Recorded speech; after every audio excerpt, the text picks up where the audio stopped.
Alright, my lovers. Ooh, first one of the day. Cheers.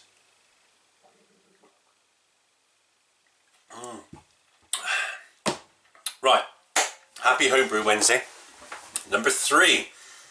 First one I've done without John Anderson giving me a shout out. So, a big shout out to John Anderson now, because it's bank holiday this week, so the bins are going out a day later. So John, give me a shout tomorrow, will you please?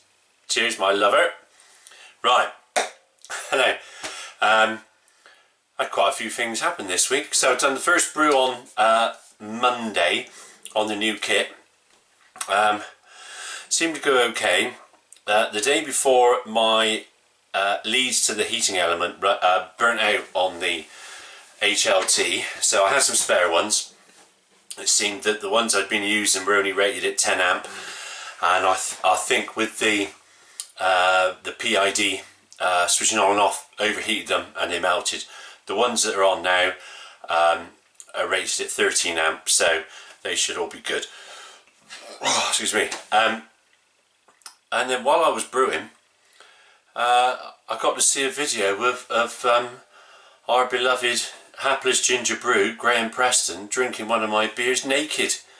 So that was fun. At least he didn't turn the beer off, so it couldn't have been that bad. So, but brew day went pretty well. I'd calibrated both PIDs in ice water. In the HLT, it seemed to go a couple of degrees over the temperature that I wanted, so I need to look at that. And then the PT100 on the mash tun seemed to stop working. There seemed to be a loose connection. It's a detachable probe, so there seemed to be a loose connection on there, so I need to look at that as well. Also, last Wednesday night, I suddenly woke up while I was asleep, and I thought, shit, I need a new pump. I need another pump for the HLT, because the pump I'm using is the one I use to pump the Herms round. So I just laid there in bed and I thought, right, what do I need? What have I got? What do I need? So the fittings have arrived. So I've got 2 of these, and they're going to go onto this pump. Just right, it's going to go in there, so it's going to go like that, and then one over there like that. That's what it's going to do, so that can stay on to the HLT and recirculate while I'm recirculating the mash through the Herms. So that's that bit. The other thing I found with the in the mash tun, so I've got the false bottom, and when I drained it all out, I did show on the video I posted on YouTube how much dead space there was in the mash tun because it's bottom draining, but a lot of what was left was like the flour from the grain.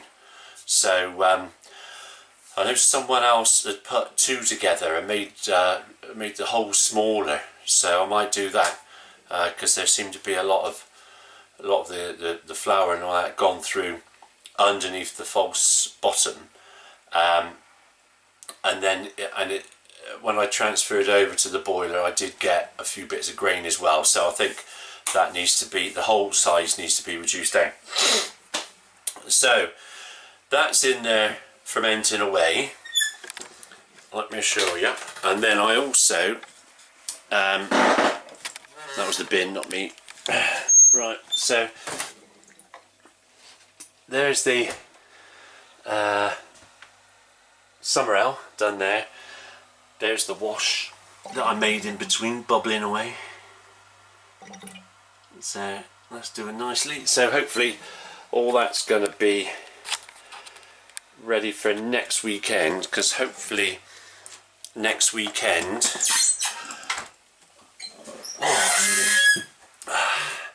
and that's the seat. So hopefully next weekend, that'll be like 5 days in the fermenter, and I'm going to keg that the summer ale.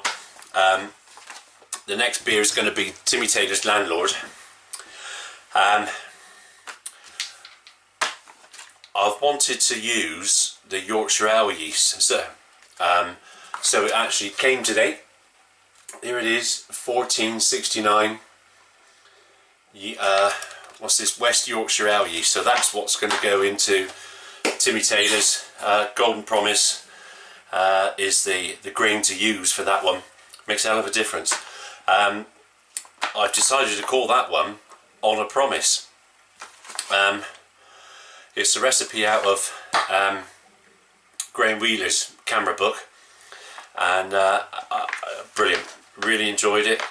So I wanted to make it since I bought the book about 7 years ago, and so I thought that's about the last time I had sex as well. So been on a promise for 7 years, and I promised to make the Timmy Taylor's Landlord, so it's going to be called On a Promise.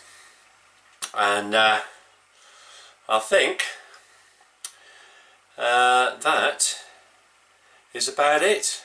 So thank you for watching. That's just a quick update, and that's it, me over and out. Take care, see you again.